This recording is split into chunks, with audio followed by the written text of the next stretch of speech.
పాక్ పై భారత్ ప్రతీకారానికి సిద్ధమైంది. పహల్గాం ఉగ్రదాడితో భారత్ పాక్ల మధ్య తీవ్ర ఉద్రిక్త పరిస్థితులు చోటు చేసుకుంటున్న వేళ కీలక పరిణామం చోటు చేసుకుంది. ఉగ్రదాడికి భారత్ ప్రతీకార చర్యలు చేపట్టింది.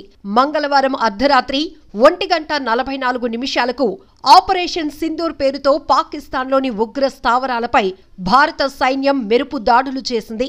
భారత ఆర్మీ, ఎయిర్ ఫోర్స్, నేవీ బలగాలు సంయుక్తంగా ఈ దాడి చేపట్టాయి. మిస్సైళ్లతో లక్ష్యాలపై విరుచుకుపడ్డాయి. పాక్ ఆక్రమిత కాశ్మీర్తో పాటు పాకిస్తాన్లోని ఉగ్ర మౌలిక సదుపాయాలను ధ్వంసం చేశాయి. భారత్పై సీమాంతర ఉగ్రదాడులకు కుట్ర పన్నినట్లు భావిస్తున్న మొత్తం 9 స్థావరాలపై ఆర్మీ దాడులు చేపట్టింది. పూర్తి ఖచ్చితత్వంతో దాడులు చేసినట్లు పేర్కొంది. ఉద్రిక్త పరిస్థితులకు తావు లేకుండా పాక్ సైనిక సదుపాయాలపై ఎక్కడా దాడులు చేపట్టలేదని భారత ప్రభుత్వం పేర్కొంది. దేశవ్యాప్తంగా బుధవారం కేంద్ర ప్రభుత్వం మాక్ డ్రిల్స్ నిర్వహించనున్న వేళ ఈ దాడులు చేయటంతో సర్వత్రా ఉత్కంఠ నెలకొంది. ఆపరేషన్ సింధూర్ పై పలువురు కేంద్ర మంత్రులు, ప్రముఖులు సోషల్ మీడియా వేదికగా స్పందిస్తున్నారు. ఆపరేషన్ సింధూర్ అనంతరం భారత్ మాతాకి జై పేరుతో పలువురు కేంద్ర మంత్రులు, ప్రముఖులు సోషల్ మీడియాలో పోస్టులు చేస్తున్నారు. పహల్గాం దాడికి బాధ్యులను జవాబుదారీగా ఉంచేందుకు కట్టుబడి ఉన్నామని భారత్ వెల్లడించింది. దాడులకు సంబంధించి పూర్తి వివరాలు త్వరలో వెల్లడిస్తామని రక్షణ శాఖ ప్రకటించింది. భారత ప్రభుత్వం ప్రకటన అనంతరం ఇండియన్ ఆర్మీ స్పందించింది. న్యాయం జరిగింది అని ఎక్స్ పోస్టులు చేసింది. మెరుపు దాడులకు సంబంధించిన వీడియోలు సోషల్ మీడియాలో వైరల్ అవుతున్నాయి. అయితే దాడులు చేపట్టిన ప్రాంతాలకు సంబంధించిన వివరాలను భారత సైన్యం ఇంకా వెల్లడించలేదు.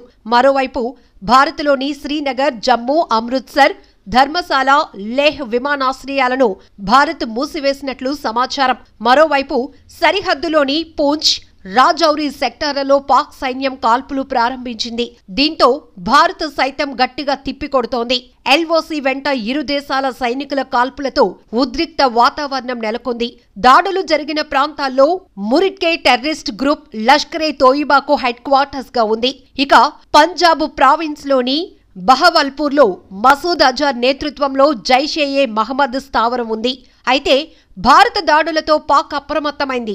లాహోర్, సియాల్కోట్ ఎయిర్పోర్ట్లను 48 గంటల పాటు మూసివేసింది.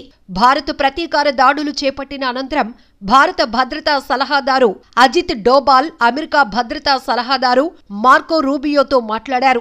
దాడుల సమాచారాన్ని ఆయనకు వివరించారు.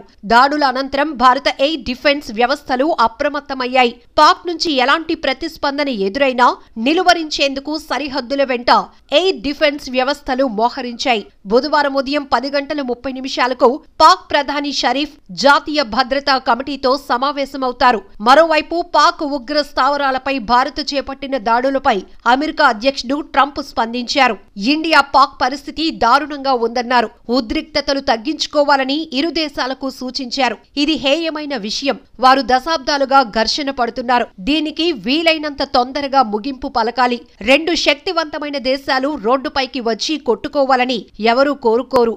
భారత్ పాక్కు ఎంతో చరిత్ర ఉంది. వీటి మధ్య ఎన్నో ఉద్రిక్తతలు ఉన్నాయి. అయితే ప్రపంచానికి శాంతి కావాలి, ఘర్షణలు వద్దు అని అన్నారు. ఏదేమైనా భారత్ పాక్ మధ్య యుద్ధం ప్రారంభమైన సందర్భంగా యావత్ దేశం ఏం జరగబోతోందా అని